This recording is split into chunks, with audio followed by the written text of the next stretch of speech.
The United Nations has been working furiously to try and convince the military in Sudan to undo the takeover of the government there.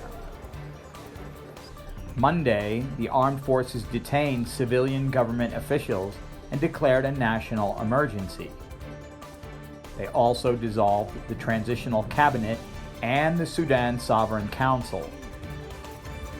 The council was a joint civilian-military body with responsibility for steering the country toward elections in 2023.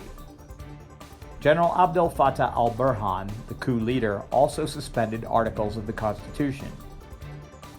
Reports say that Burhan will appoint a cabinet as well as a new judiciary, apparently consolidating military control over the government. The UN is taking a step-by-step approach with the new ruling junta. What's important for the Secretary General and for all of us is to see the immediate and unconditional release of all other government officials who continue to be unlawfully detained, as well as activists, anyone else who has been detained arbitrarily by the authorities. And everyone's human rights, of course, must be respected. Mr. Volker Perthes, the Secretary General's Special Envoy, met with General Burhan to discuss the recent developments. This was earlier today, and reiterated the points that we've been making, which is to see a return to the transition process as outlined in the constitutional document, and of course the immediate release of all who've been arbitrarily detained. The envoy met with Prime Minister Abdallah Hamdok in his residence, where he is under house arrest. Hamdok has been communicating with other political and diplomatic leaders, including U.S. Secretary of State Antony Blinken. Blinken's spokesman, Ned Price, painted an optimistic picture of what unified international pressure might accomplish. There has been a strong condemnation of the military takeover.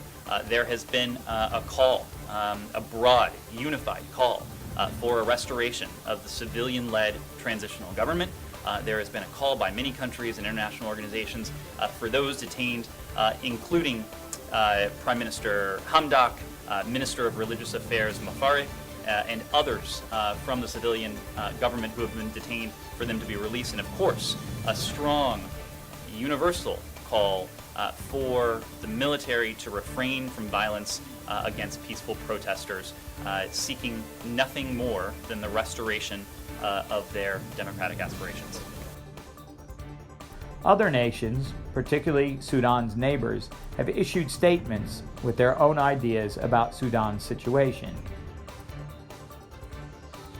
Egypt calls on all parties in the brotherly nation of Sudan to exercise self-restraint and responsibility to prioritize the welfare of the country and national agreements.